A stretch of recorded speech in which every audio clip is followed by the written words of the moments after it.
All right, good evening. Thank you for your patience, guys. I needed to get in the system here and pull up the agenda. So that's what we have on the screen up here.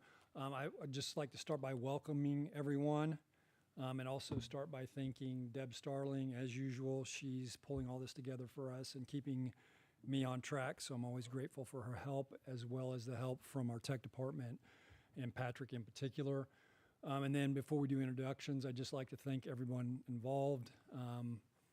This is a very, very important process, and I feel like as a group, both sides, BOE and GNEA, we do a really good job, take the work very seriously and understand it has an impact for all of our wonderful frontline staff. Come into this experience every year, view it as an exciting opportunity to do some real good work on behalf of our employees, and I know we'll do the same thing this year. So thank you to everyone in advance. At this point, because we're streaming this and people can't see around the room, I'll just go around the room and identify who's here. Start with Angela Hansen from Pioneer Ridge, Leslie Ron from the high school, Mandy Taylor from Trail Ridge, Bev Furlong from Sunflower, Robbie Smith from Nike, Tony Taylor's here from the high school. Denise Rusolo is here from Trail Ridge. Bruce Haber is here from Nike Elementary. Of course, we have Deb here to help us. Amy D is here from the district office. Brian Huff here from the district office. Heath Freeman is here representing the board. And I would point out that Lana Sutton from the board will be participating. She just couldn't make it tonight, as will Tom Redden, who also couldn't make it. Also viewing tonight is Andy Wright from Sunflower and Mark Meyer from the district office. Okay, so start again by thanking everybody and welcoming everyone to today's first session. Just thought we'd start as we usually do by a quick review of the notice letters or the notice items. So the GNEA notice items are the salary schedule, of course, the supplemental salary schedule, some language changes for the terms of art, extra duty pay, some, examination of short absences, the fold in for elementary, flex days, we know we have to talk about that, current annual discretionary leave, and then paid for unused sick leave, pay for unused sick leave.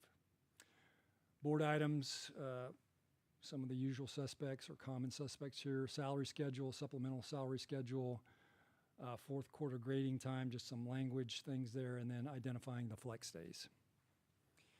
Anything I missed? Okay. I think both sides agreed to try to take advantage of tonight's meeting and get some work done, so I don't know, I'll defer to GNEA. Do you have any items you'd like to present to us that we could consider? We certainly have a handful, but we let you guys go first. I think we want to present, do you want to present the results of the survey? Oh, okay. So we had a simple survey. Do you have it or just? No, Okay. pass it around and I'm just going to have you, I gave you all a little visual here, a little 2-slide visual. It'll be pretty easy. So we surveyed our certified staff members, and out of the 468 certified staff members, we had 209 responses, which would give you a lovely percentage of 44% of them responding. We were really short and sweet this year, so we only had 2 questions. As you'll note on the first slide, should we negotiate the November Flex PD to be permanent in the negotiated agreement? As you can see, 96.2% said yes. So that was a huge, once again, then you'll see that's why we were noticing that on our notice letter. And then only our other second question was, when completing the November Flex PD for this academic year, did you use options from the District Choice Board? 55% said no, 45% said yes.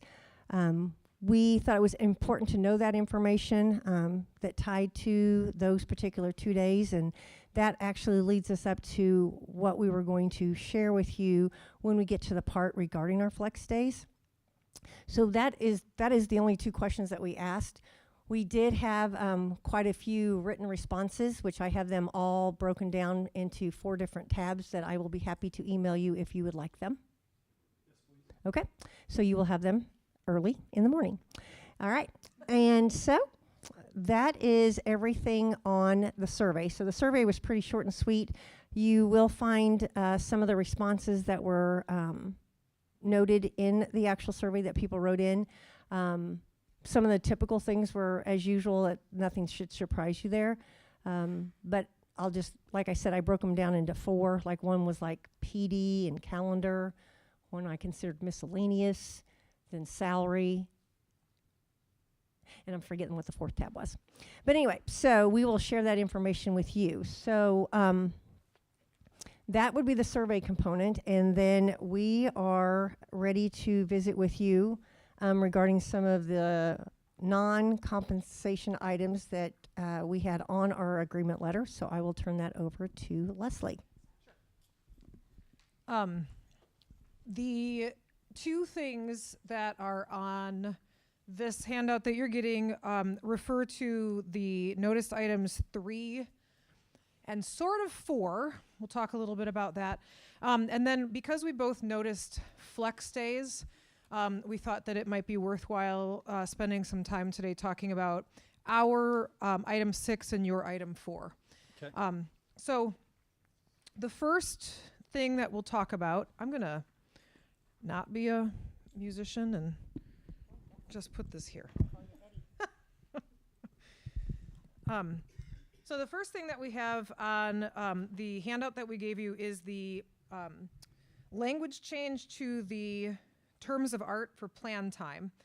And this, the context of this is the conversation that we've had for the last several quarters about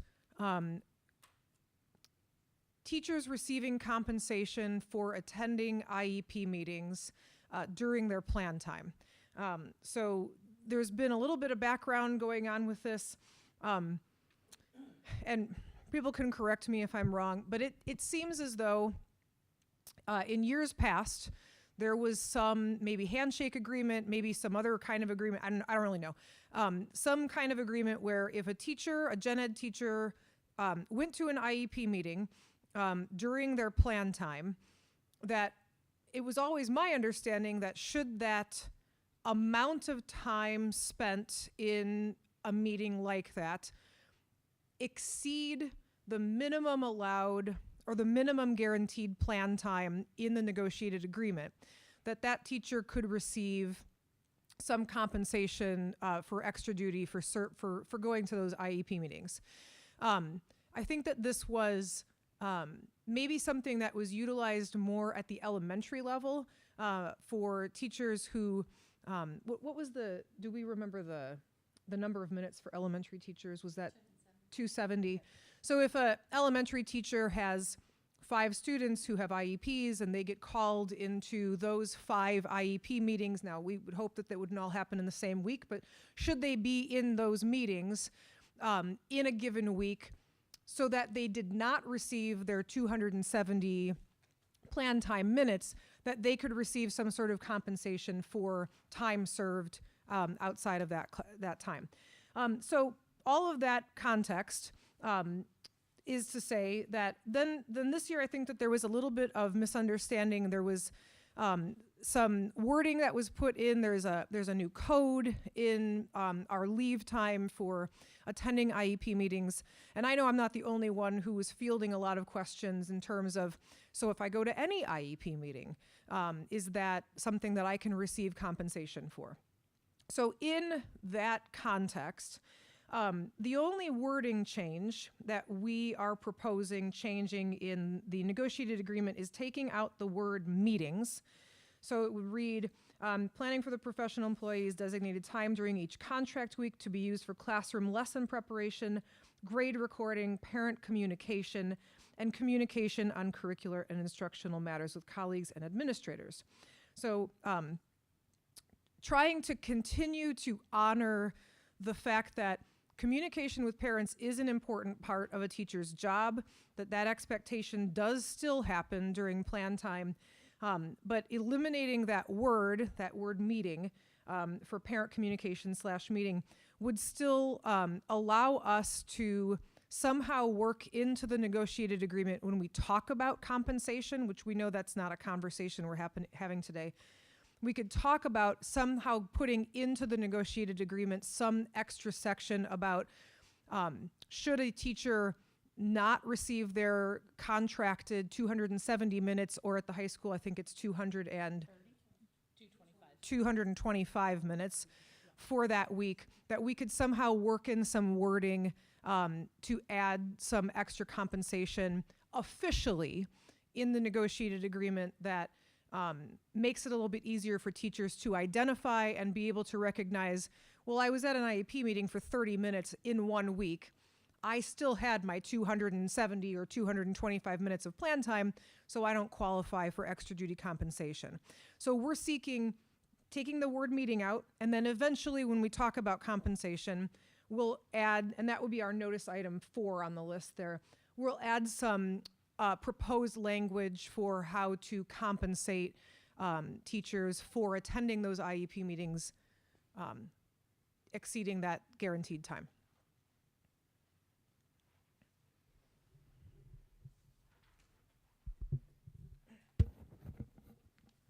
BOE team, do you have any questions? I think I understand the ask. I think I feel comfortable speaking for these guys. We probably need to see the other side of this proposal, the other piece of it. What you're describing, Leslie, makes sense, and I think we clearly understand the after, above and beyond, or when you don't get your minimal plan time.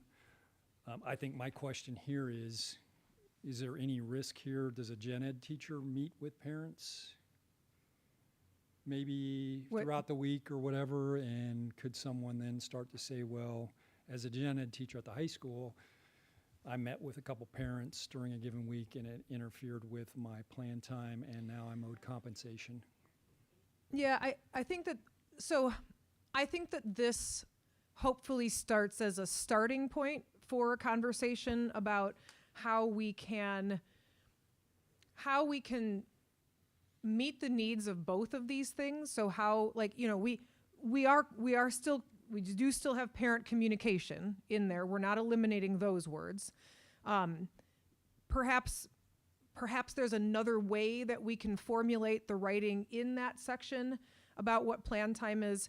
I think that the conversation that we've had, Jody, you and I have emailed back and forth about this too, that it's because it's written in the negotiated agreement that we have that word meetings in there, and that parent meetings, according to this, are a part of your expected duties during your plan time.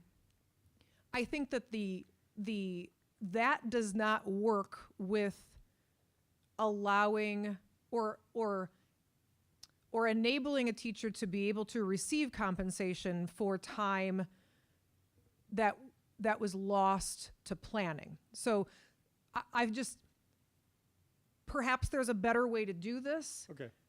But and then to your point about the wording for the extra duty, I agree with you. We need to see, we need to present that wording. We want to save all of those compensation items so we can do all that one time. That's why that wasn't included in that. Yeah, I understand that.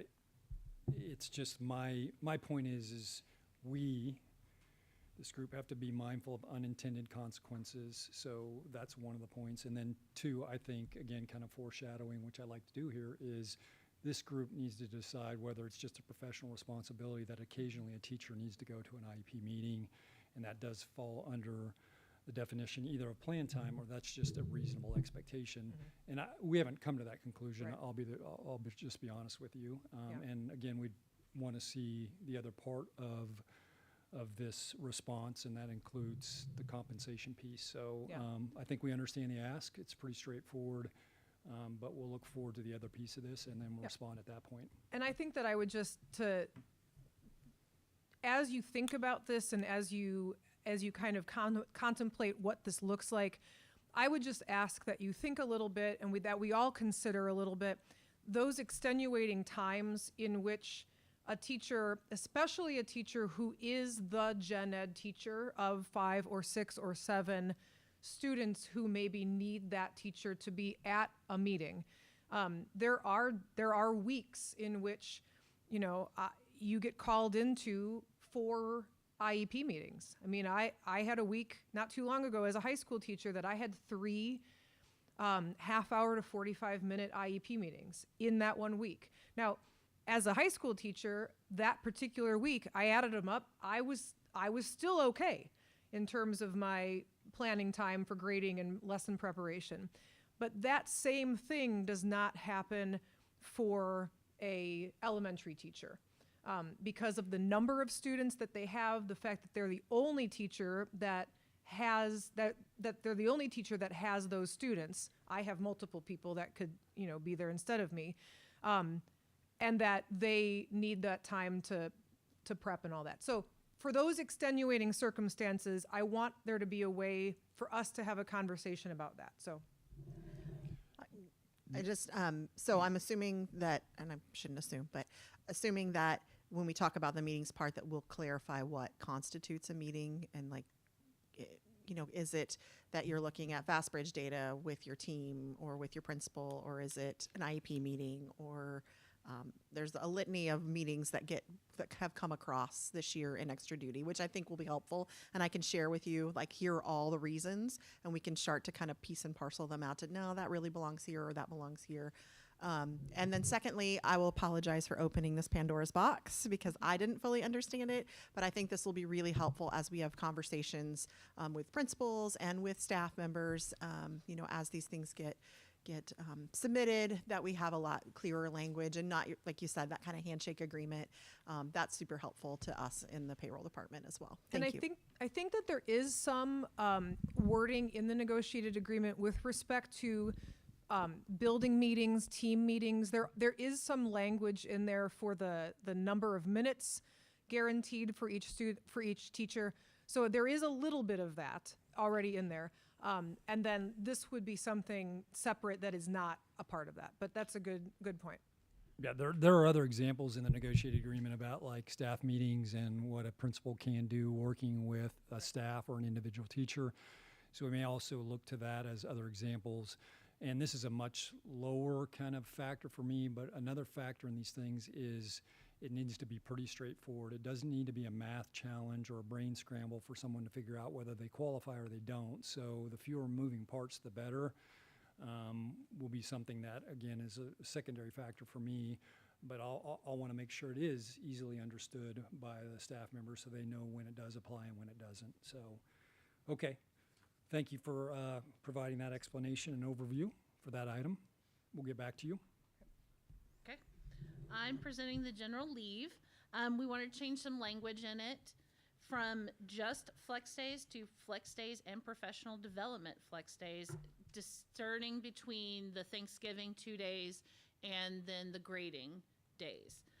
We'd also like to change it from a minimum of 2 to 2.5 flex days, since we do have 2.5 flex days in there, with the dates not being specific yearly, but as a general term of when they're going to happen. It's easier for teachers to kind of plan for those days. So one of them would be the Friday prior to the end of the first quarter.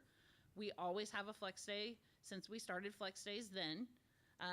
On the last day of the second quarter, first semester, the half day there, that would be our half day flex day. And then on the Friday of the last day of third quarter, which is the one coming up soon. We additionally would like the 2 professional development flex days, and we differentiated those because there is requirements with obtaining those without having to take discretionary leave. And we wanted them to be the Monday and Tuesday preceding Thanksgiving break, contingent on completion of those professional development non-work hours.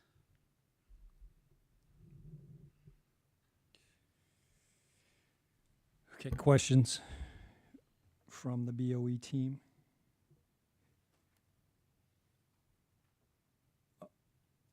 Well, I'll start. So each year, 2.5 flex days will be utilized in the following manner. On the Friday prior to the end of the first quarter, that's the October day. Mm-hmm. On the last day of the second quarter, first semester half day, that's the day before winter break. Yes. And on the March. Yes. Exactly. So we just didn't go we didn't go specifically with dates, just so that people knew that, hey, at the end of this quarter, here's what you get. At the end of this quarter, here's what you Yeah. get. And at the end of this quarter, this is what you get. And then, because that's one type of flex day, but the two on that Monday and that Tuesday are a different type of flex day. And so I think it'd be easier to have that in the agreement so they could specifically understand, hey, this is what you're getting for grading components, and then this is what you're getting in the professional development part, because they are two separate entities. They're not the same. And so we thought if we could clarify professional development flex days and then just general flex days. That's what we were looking for, just some to clear up any ambiguity. There you go. That's what I was looking for. It's an early morning. Well, I appreciate you guys saying that, because I actually would have probably taken the opposite view. The specific days are very straightforward when you put the dates in there, and they're flex days, and so they know that they're flex days. And we have other PD days during the year, and I could see a staff member getting confused with some of the other PD days going, well, why can't I flex those? So I think we're skinning the same cat here, kind of, so to speak, and you guys are taking a different approach. And if you're telling us your membership feels like the language you're proposing is far easier to understand, I don't have strong feelings. It is no problem for us to figure out the dates and land them. We're updating the negotiated agreement every year anyway, and then people can flip through and see specific dates. Plus, we advertise this quite well. I don't want to respond for the BOE team. I don't have a big issue with it. I feel like what we have is working, having said that, but you're telling us that it could be done better. Are you asking about the changing it from specific dates on the calendar to Yeah. or are you asking about the differentiating between a work Both. flex I'm day? asking you both questions. One, help me understand why listing specific dates isn't better than listing a general definition. And then two, I understand your distinction on the PD days, but we're still giving you those days and we're calling them flex days. I can speak to the professional development flex days versus the workday flex days. Okay. I wear a couple of hats, and one of the hats that I wear is as one of the PDC representatives. And it is very confusing to staff that there is a separate task that they need to complete in order to qualify to flex the Monday and Tuesday of Thanksgiving break. Then they have to flex this coming Friday. There's a document that they have to fill out.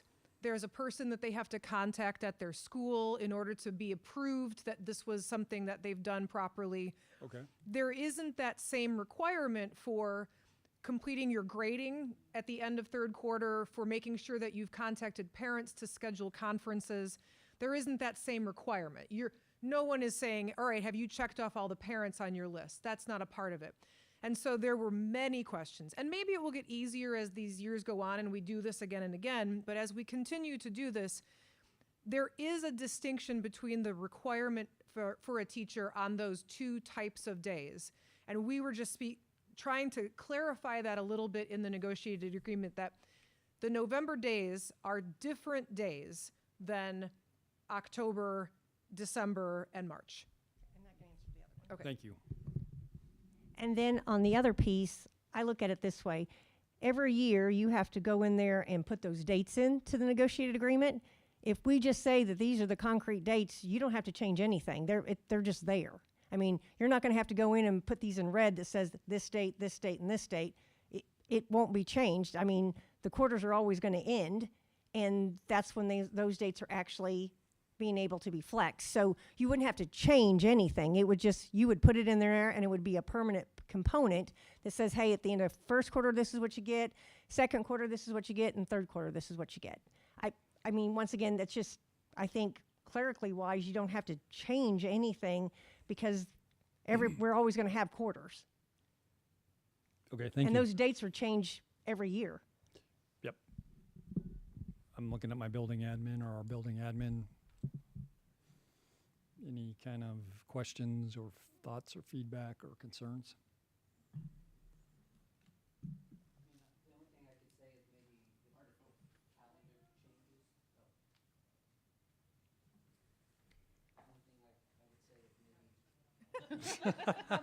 You're halfway there, man. So many Okay. My concern is if the calendar does change, then we would have to change these things in here, correct? Your quarter's always going to end. Okay. You make a fair point, in my opinion, Tony. If we say, hey, We- the Monday and Tuesday before Thanksgiving are going to be holidays, and we take them off, then we're going to have to change the negotiated agreement or do something differently. So, the calendar committee could throw curveball. I think that's fair. So I wanted to bring up the fact that in the legislative, not maybe Kansas yet, but it's probably coming, several of the states have started working to forbid PD from counting towards the requirements for school.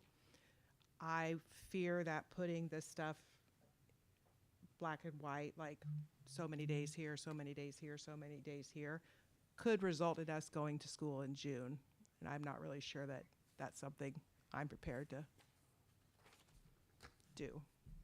West Virginia is the state right now that is battling that. And from what I understand from a friend of mine who works down there, it looks like it's going to pass. So just consider that PD does not count, Deb help me out here, towards, counts for half, right? So they're saying that it will no longer count for that. So it won't be part of, and I'm just gonna be devil's advocate here and say that I'm not really sure. Can you be on your microphone so Yeah, I'm just gonna be devil's advocate here and say I'm not really sure that some of the things that have happened at Topeka really support the educators as a whole. So I feel like if you put this in black and white, that we will have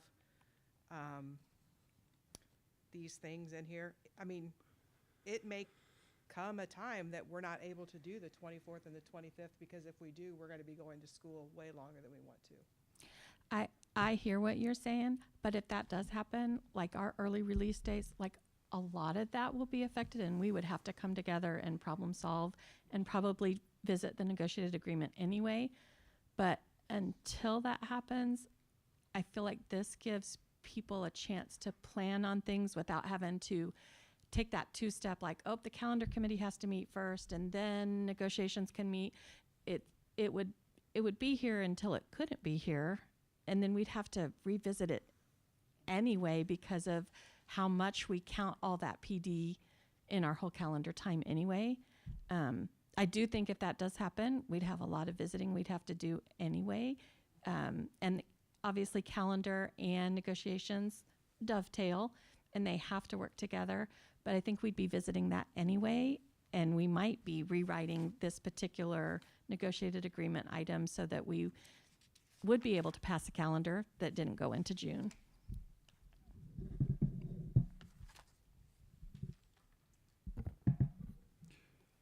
Yeah, I tend to agree with you guys. If the legislature or KSD changes the rules, then we'll get in a room and see how it impacts the calendar and the negotiated agreement. I'll just circle back to, I think we're saying the same thing.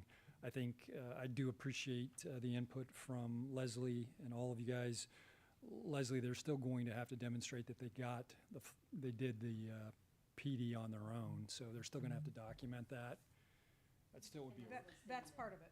Yeah. that still would be a requirement. So I still think there'll be some confusion about the similarities with these days. So why don't you let us study that a little bit more? I think we'll probably be close to some kind of resolution, but let us think about that one a little bit and see if we have additional questions. As we consider this too, I don't know if there's some language we might need to add, because I do think this is confusing.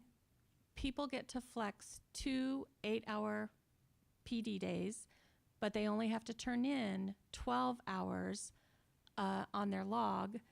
So I think sometimes there's some confusion about why do I have to take the full, if I take a discretionary day, why do I have to take a full day? So I don't know if we do need a line in there about we are flexing 2 full contract days and logging 6 hours per day of PD. Because if you were here for a PD day, you would not get 8 hours of PD. You would go to lunch. You would Yeah. have other things that we're accounting for in how many hours you have to log. But I do know that that can be a headache for people asking for or expecting to only turn in 12 hours or 6 hours instead of the 8 hours. So we may need a line that clarifies that for teachers, that your professional obligation is for an 8-hour contract day, but you only have to log 6 hours of PD on that day. Yeah, we'd be interested in seeing that. Obviously, that's the communication that goes out throughout the school year, so it's communicated, but if it's memorialized in the agreement, it's a little bit easier and we can back it up. I mean, I think we'd all agree the flex days, it's a really good idea, and now we're refining it and making sure it's less confusing and it works the way we want it to. So these are all, I think, good steps. And I think we understand the ask as well. I think we just need to decide if it's an improvement or if there's some compromise we can come up with and work on the language. Okay? Just refer back to your slides. 96%. Yeah, and we're not proposing taking the November days out, guys. You'll see in a second when I hand out our response. Okay, you guys have any other non-comp items you want to? Okay. I'll hand out ours.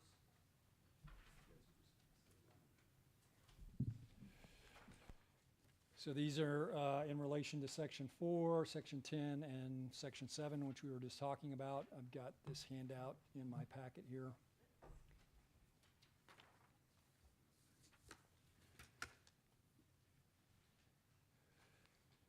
So while Amy's handing those things out, I'll just jump into it. So our first requested item is Section 4, the supplemental salary schedule. We'd just like to propose moving the high school pit director or ranger to Group 4 from Group 6. So I'm not going to hand it out, changed the job description, left it essentially the same, just added 2 shows. Because what we're doing now is it's 1 show, and then we're paying someone to do this for the second show at an hourly rate of pay. Talk about confusing. This has gotten confusing. We feel like this is a reasonable adjustment and is consistent with some of the other similar positions. So using this year's salary schedule, I've highlighted the change in pay. So you can kind of get a sense of how much of a jump it would be, but it would require the person accepting the supplemental to do both shows.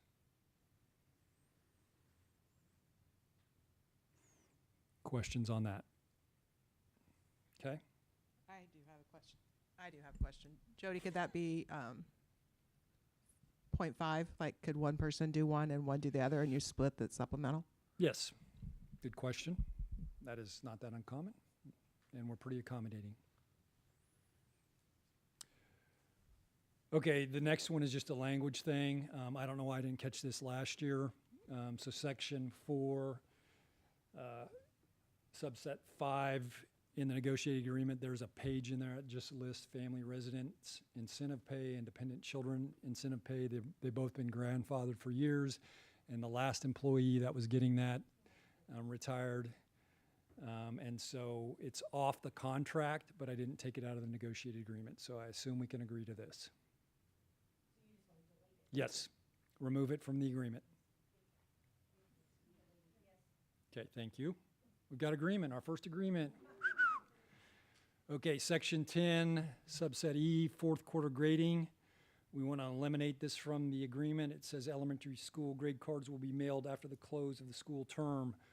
We don't want to mail grade cards out anymore. We want to direct parents back to Power School. This will eliminate some kind of clunky old ways and will save us money on mailing out the grade cards.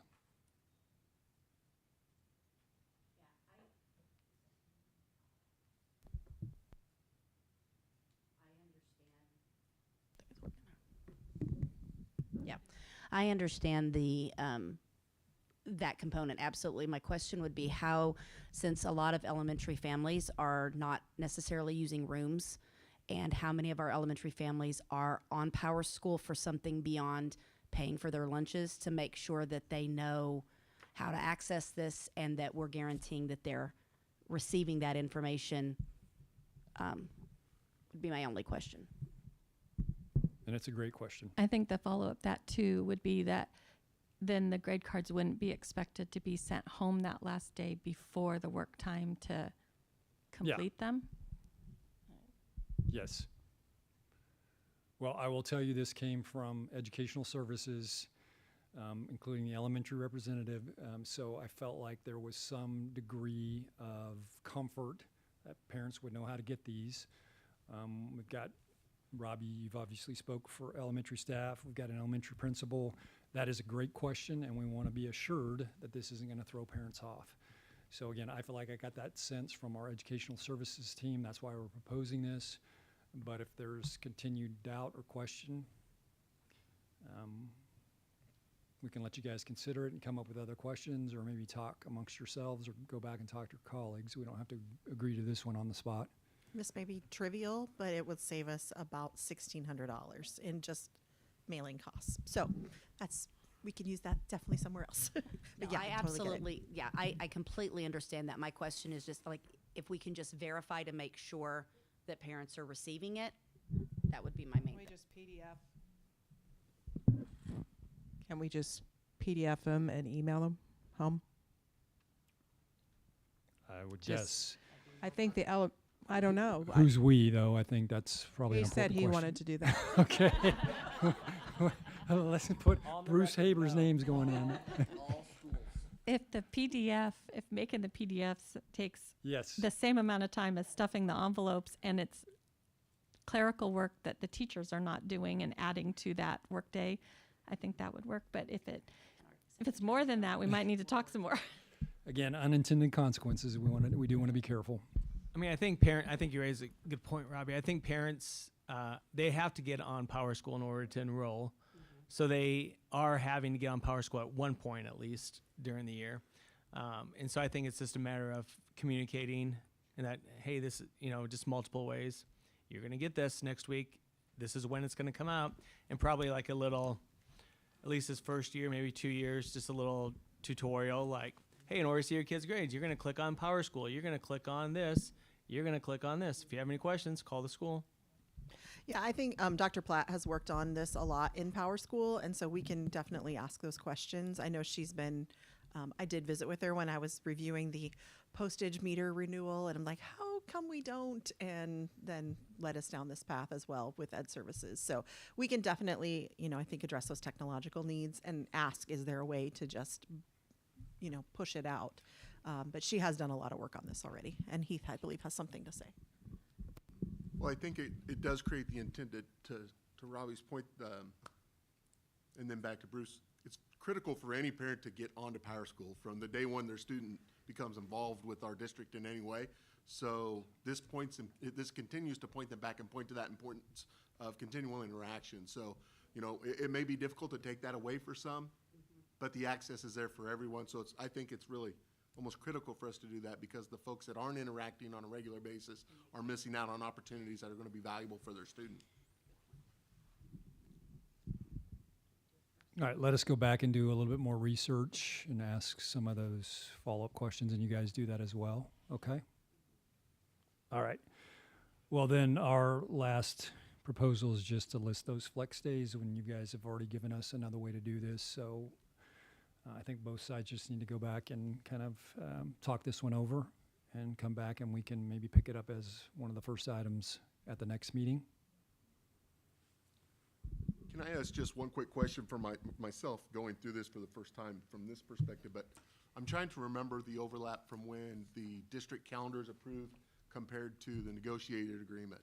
Because from my perception, it feels like the calendar is almost always approved prior. So those dates are already set. So the calendar is usually, what happens is we usually get that to you at your December meeting, and you approve that calendar at that point in time.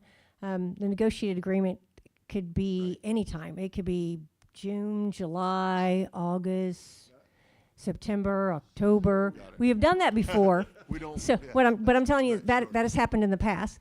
But also there's always the blurb at the bottom too that you as the board can change any of those dates at any of those times. So so I think with that put in there, I think you're covered. But like I said, the calendar is always going to be approved before the negotiated agreement is approved, just because of the nature of the beast. But you are correct. Okay, thank you. Yeah, the negotiated agreement dictates that the calendar committee must advance to in January and have it presented to the board by February. We've always felt like we need to do that before the holiday season, so our goal is November or December, and we've met that goal the last several years. Okay, that's probably as much progress as we're going to make this afternoon, right? Before we start talking about the next meeting date, what other data information would you guys like to see, if anything? Any kind of presentation, any kind of information? Yeah. I think at this point we have everything. So you don't need a budget presentation per Well, se? Other than that. Oh, okay. Well, just want But to make sure. you've provided us with everything that we've asked, so yes, thank you. BOE team, anything for the good of the cause here as we close out? Well, since I have the mic, I'm going to go ahead and provide again a little bit of foreshadowing. And I think you guys know this and you anticipate this. It's really going to be a point of emphasis for us to put as much as we can into the salary schedule. Obviously, we're very interested in hearing some of the other compensation ideas you have, whether that's class coverage or extra duty. But I think we all understand a dollar there means a dollar less that maybe we can put in the salary schedule. And I think it's also important, I don't want to be gloom and doom, to point out kind of where we're at as a district. I went back and looked, and our enrollment was the highest in 1920. It was 6,173 students. 2019 to 2020. Thank you. So anyway, this year's enrollment, we're down 520 students from the high water mark. If you multiply that times the current state aid, that's almost $3 million. Okay, so, you know, it's not unique to Gardner-Edgerton. A lot of our districts, a lot of our partners are facing declining enrollment. Anyway, that just, I think, underscores the challenges that we're facing right now. We want to stay competitive. We want to take care of our frontline staff. That's a priority. But I think collectively we have to really be focused on how we can do that and how we can touch as many people as possible. Okay? All right. Well, thanks for listening to that. All right. Next meeting. Got spring break coming up, right? Yes. All right. Let me grab my calendar.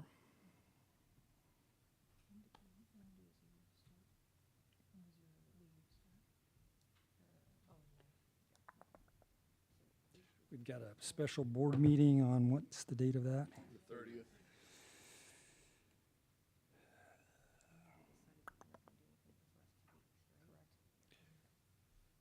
March, April, what is that, 2nd, that Wednesday? April 1st, I don't know that we want to do.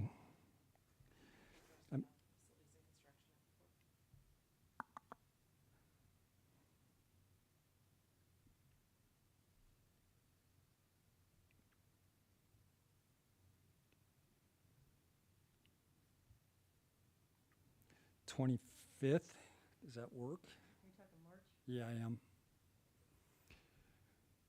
I mean, I feel like we've got some good items we could make progress on, guys, and we could start to get into the comp items if that worked. Yeah, Is I that think as too- a team, we won't be able to meet ahead Okay. of time. We'll be out of town and that with spring break. Well, I guess that means we would have to pick a non-Wednesday, maybe that week of March 30th, or look at April 8th. I do think the legislative session is going to wrap up pretty early, so I think we're going to have a pretty good sense. How about April 8th? Wow.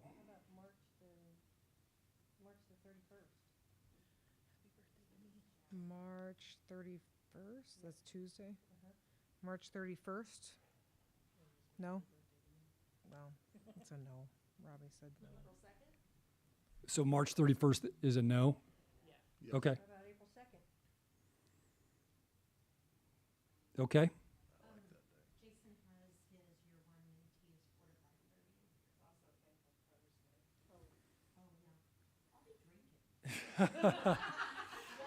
Deb's oversharing again.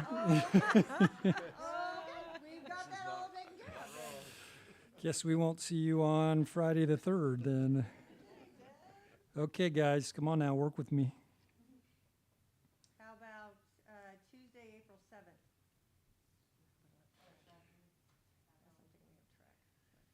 Well, What about Monday, April 6th? yeah. Yeah? Yep. Monday, April 6th at 4 o'clock. Okay. Okay. Thank you, Deb. All right, good meeting, guys. Thanks for everybody's input and time. And Jeannie A., if you guys need something, let us know, okay? Okay. All right, thank you. Good night.